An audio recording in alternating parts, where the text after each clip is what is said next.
So in a question like this, the integral of tan to the negative 1x, we don't have that, and it's not easy to do. But we know what the derivative is, right?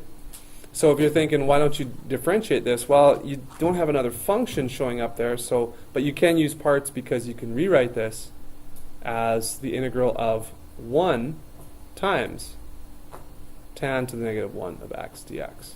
And now you have two functions, and you can integrate by parts. So you can integrate one and differentiate the other and see what happens.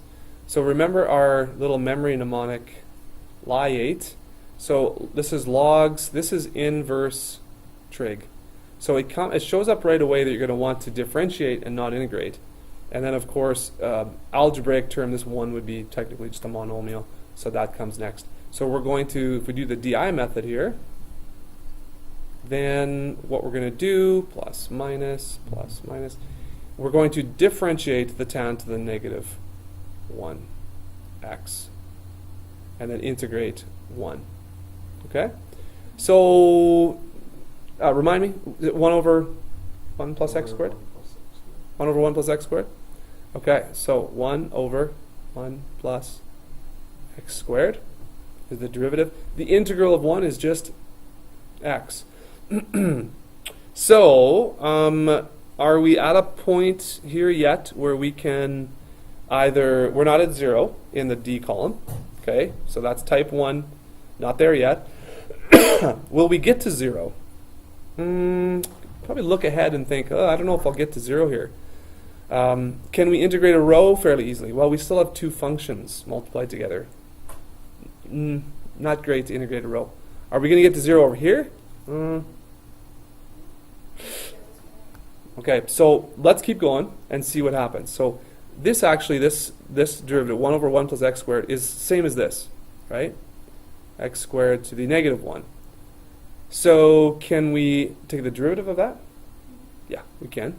So it's going to be negative 1 plus x squared to the negative 2 times 2x. Does that look right?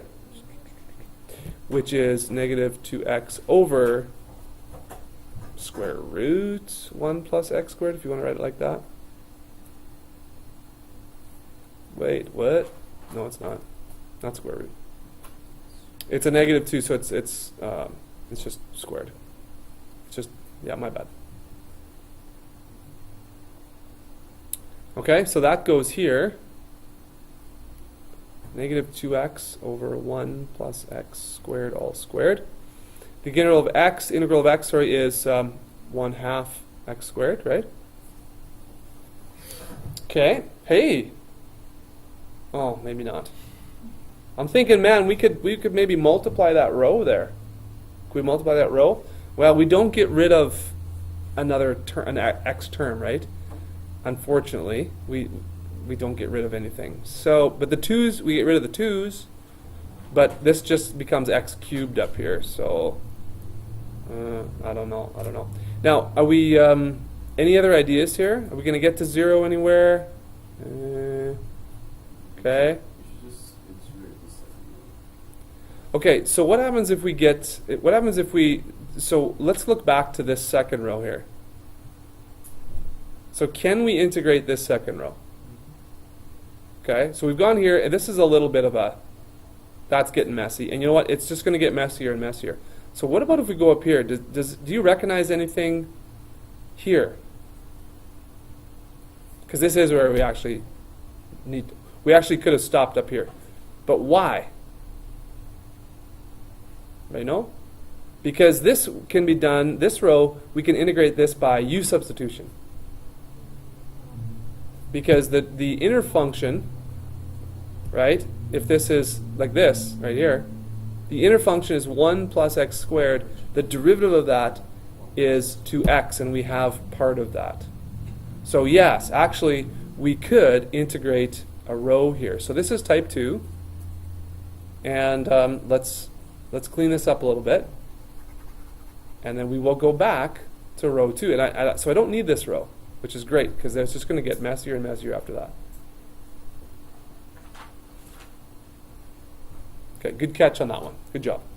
So what I have this algebra part here. That's great, diagonal. So I have tan to the negative 1 of x times x. I'll just put x tan to the negative 1x.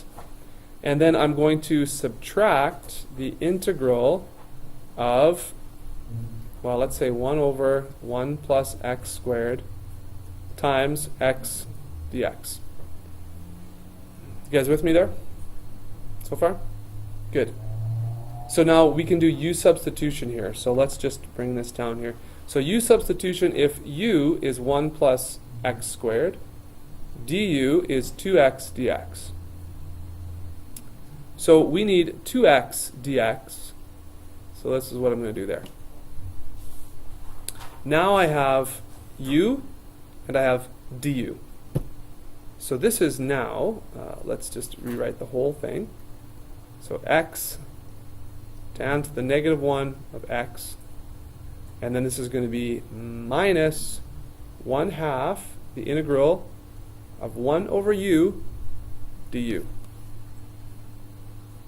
And that's looking really good now, isn't it? Yes? What's the integral of 1 over u? Ln, right? So this is ln of u, and then of course we have the plus c. I don't want to forget those, I guess, the plus c's there. I don't know if I think I might have forgot that in my last example. Plus c, shoot. Plus c up there. Okay. But now we're getting somewhere, and now we just substitute our u in, and we should be done.